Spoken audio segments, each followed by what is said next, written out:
Sir Jayesh present आहेत. Serial number 34.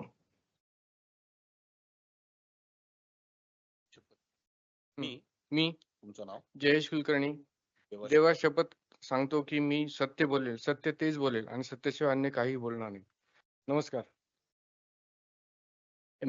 MNRC, MSCB, MSCDCL किंवा state government या नॅशनल पॉलिसीच्या अगेन्स्टमध्ये चाललेले आहेत असं स्पष्ट दिसतं आहे. मी माझं म्हणणं चालू करण्याच्या पहिले तुमची रिपीटेड हिअरिंग जी होतीये हे MERC म्हणजे महाराष्ट्र इलेक्ट्रिसिटी रेग्युलेटरी कमिशन या अख्ख्या आयोगाचं फेल्युअर आहे. तुम्ही इथून पुढे 1000 वेळेस जरी हिअरिंग घेतल्या आणि इथे इथून पाठीमागच्या 1000 लोकांनी ज्या हिअरिंग दिलेल्या आहेत यांचं म्हणणं समजा MERC ला लिहिता वाचता येत नाही आणि रिपीटेड हिअरिंग करतायत आणि ते पण बेसिक गोष्टींवरती, तर हे MERC आयोगाचं फेल्युअर आहे. तर हे फेल्युअर तुम्हाला अवॉइड करताच येणार नाही. तुम्हाला लिहिता वाचता येत नाही हे सिद्ध होत आहे. ही शपथ जी पाठीमागच्या वेळेस घ्यायला लावली, आताही घ्यायला लावली, ही शपथ खरोखर आयोगाने तुम्ही घ्यायला पाहिजे की मी या वेळेस काम करेल म्हणून. कारण की हे जे इलेक्ट्रिसिटी, AC किंवा आम्ही जे टॅक्सेस भरतोय, GST भरतोय, याच्यातून इथल्या MP चा पगार चाललाय, इथल्या MLA चा पगार चाललाय, CM पगार घेतोय, फक्त गाड्या फिरतोय, काम होत नाही. MERC ला समजा काम करता येत नसेल तर आयोग बंद करावा. हे पहिले सांगितलं, आता परत रिपीट करतो. MERC ला समजा ऍक्शन घेता येत नसेल, लिहिता वाचता येत नसेल तर हे आयोग बंद करण्यात यावं. दुसरी आणि सगळ्यात महत्वाची गोष्ट, या सगळ्या लोकांनी हिअरिंग मध्ये 3 बेसिक महत्वाच्या गोष्टी मांडल्या. पहिले ते अंग्रेज गए MERC छोड़ गए, अंग्रेज गए MSCDCL छोड़ गए. फक्त लुटायचं, पैसे खायचे. बा आमचं वय झालेलं आहे 60-60 वर्ष, पगार येतोय, कधी घरी काम नाही, इथं या MERC ला MSCDCL ला जॉईन करा, पगार चालू आहे आणि घरी जा. एवढंच चालू आहे. पगार कोण घेतोय? 130 रुपये भरणारा प्रत्येक कंझ्युमर हा MERC चा मालक आहे. प्रत्येक MLA, MP या CM चा 130 रुपये भरणारा टॅक्स पेयर हा तुमचा मालक आहे. आणि तुम्ही मालकाला लुटताय तर तुम्ही स्वतःचं आत्मपरीक्षण परत एकदा करा. ही जनसुनावणी हे आयोगाचं फेल्युअर आहे, हे यातून सिद्ध होत आहे. तर आयोगाने शपथ घ्यायला पाहिजे की यावेळेस ऍक्शन घेईल. आता तुम्ही किती दिवस राहताल तुमचं हे पॅनल आणि परत नंतर तुम्ही हिअरिंग घेताल, तर ह्या हिअरिंग किती लोकांनी अटेंड करायच्या? किंवा तुम्ही पाठीमागच्या 10 हिअरिंगचं सगळं एकत्रीकरण करून त्या सगळ्या 10 हिअरिंगच्या पूर्ण कन्सॉलिडेट रिपोर्ट हा तुम्ही कोर्टाला द्यावा. हे तुम्ही स्वतःला बंधन घालून घ्या. किंवा कोर्टामध्ये समजा कोणी इथून कोणी जाणार असेल तर कोर्टात हे सुद्धा सांगावं लागेल सगळ्यांना, या पॅनलवरच्या ऍडव्होकेटना, की पाठीमागच्या हिअरिंगची 5 तारखेच्या जानेवारीच्या हिअरिंगची आणि आजची फेब्रुवारीच्या हिअरिंगची या दोन्ही मिळून रिटर्न सबमिशन तुम्ही कोर्टात देणं हे बंधनकारक करायला पाहिजे कोर्टाने सुद्धा. कारण की कोर्टाला हे समजायला पाहिजे की हे लोक टाइमपास करतात. 12 करोड लोकांना हे कळून चुकलंय परवा दिवशी पेपरमध्ये की MERC हा टाइमपास करतोय जनसुनावणीच्या माध्यमातून. 12 करोड लोकांना कळलेलं आहे. तर ही जी टाइमपास हा शब्द आहे हा 12 करोड लोकांव्यतिरिक्त ह्या 5-50 मीडियावाल्यांचा आणि MERC वाल्यांना समजत नसेल की आपण हे रिपीट हिअरिंग करतोय, फक्त टाइमपास करतोय. बस काय येतं आज काय काम करायचं हिअरिंग घ्यायची. अरे बाबा टॅक्सचे पैसे वाया चालले सगळ्या लोकांचे. ह्या लाईट AC चालला याचे पैसे वाया चाललेत.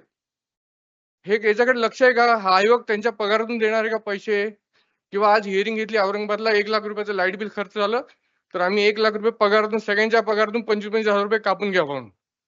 होणार आहे का तसं? 130 रुपये भरणारा तुमचा मालक आहे प्रत्येक कंझ्युमर, आणि ह्या कंझ्युमरला तुम्ही लुटतायत, तर याला तुम्हाला ब्रिटिश इंडिया कंपनी म्हणायचं का? तर म्हणावंच लागेल, कारण की तुम्ही सरळ लुटतायत, दुसरं काहीच करत नाही. आपण 2026 मध्ये समजा MERC ला हे समजत नाहीये की MSCDCL ला कंट्रोल कसं करायचं, तर हे आयोगाचा फेल्युअर आहे ना. रोज नवीन चार्ज लावतात, हे आयोगाचा फेल्युअर आहे ना. आपण मीटर रिडिंग सुद्धा नीट घेत नाहीये. हे पाठीमागच्या वेळेस पण सबमिशन मध्ये सांगितलं, याही वेळेस सबमिशन मध्ये सांगितलं. समजा MSCDCL मेसेज टाकतोय लोकांना की तुम्ही तुमचे मीटर रिडिंग सबमिट करा, तर मग 130 रुपये घेताय कशासाठी तुम्ही? तुमच्याकडून मीटर रिडिंग होत नसेल घेणं तर. आणि मग परत व्हिलिंग चार्जेस आणि बाकीचे चार्जेस आहेत कशासाठी?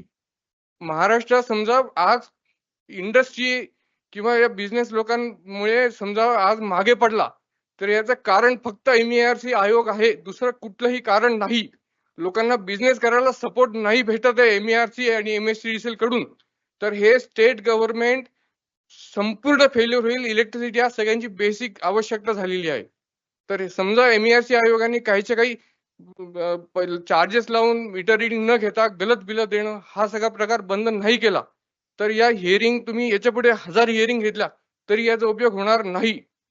MERC आयोगाला सुद्धा हे समजत नाहीये की MSCDCL समजा मॅन्युअल मोडवर काम करताय. तुम्ही ऑनलाईन ऍप्लिकेशन केलेली तिथे जाऊन जमा करावी लागते तुमच्या SDO कडे, आणि SDO कडे जेवढ्या कुठल्या ऍप्लिकेशन येतात तुमच्या मीटर नवीन ऍप्लिकेशन, नंतर याच्या सोलारचे ऍप्लिकेशन येतात, तर प्रत्येक ऍप्लिकेशनला SDO ला बांधून 1000, 2000, 3000 रुपये ठेवावे लागतात. बाबा याचं काय काम आहे, आज हा मीटर लावायला आलाय, याच्याकडून 2000 रुपये घ्यावे लागतात. घेतो तो SDO तिथून बिना पैसे घेता. MSCDCL MSCB याच्यामध्ये एकही काम आजही होत नाही.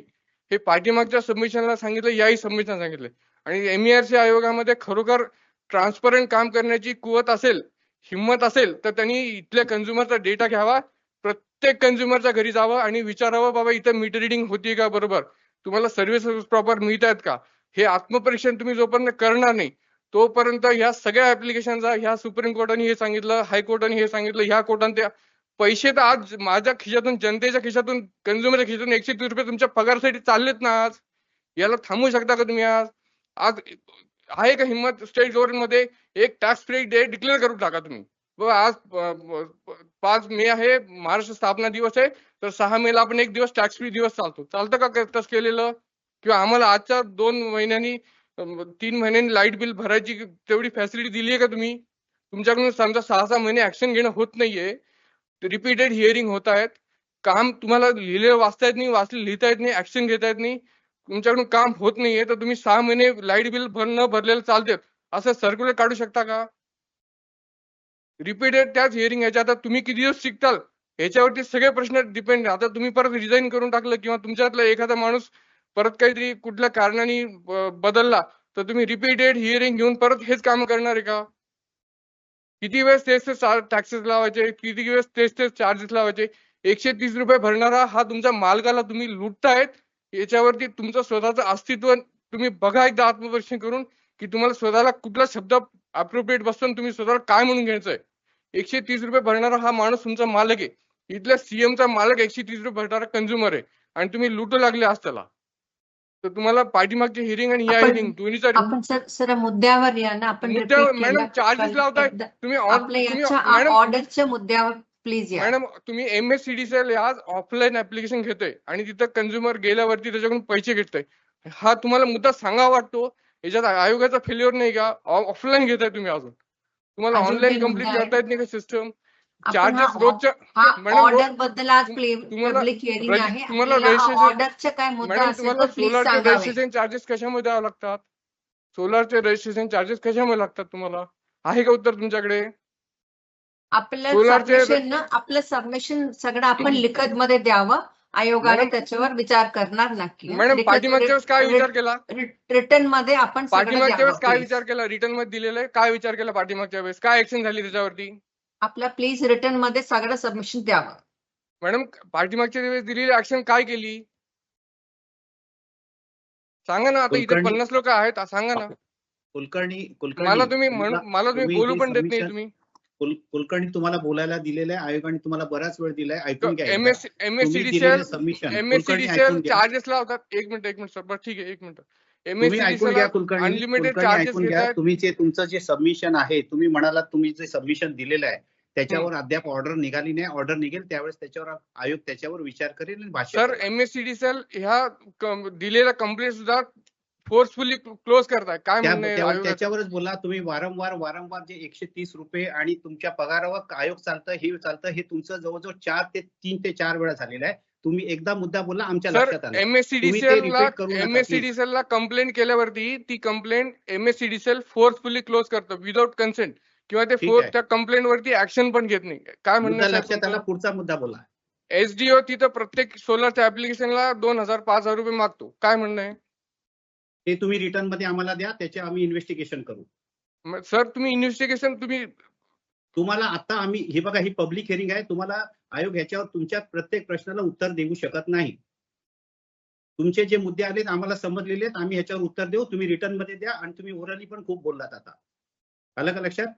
सर आयोगाचा तुम्ही मान ठेवा, तुमचा शेवट- आम्ही मान ठेवतोय. सर शेवटचा बोला. एकच मुद्दा सांगतो.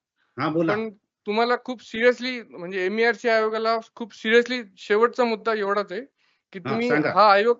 हा आयोग जो आहे MSCDCL हे कम्प्लीट ऑनलाईन करा. तुम्ही मॅन्युअल इंटरफेन्स बंद करून टाका. त्याशिवाय हे लोकांना पैसे घेणं देणं किंवा कोणती ऍप्लिकेशन आली गेली याचा काही ट्रॅक रेकॉर्ड नसणार आहे. तर ठीक आहे. तुम्ही ज्यावेळेस मॅन्युअल फॉर्म घेताय त्यावेळेस तुमची इथे मनशा दिसतीये की बाबा मॅन्युअल फॉर्म घ्यायचे, खाली SDO कडून ला काहीतरी बाबा देणं घेणं होईल म्हणून हा सिस्टम ठेवलेली आहे, असा याचा अर्थ होत आहे.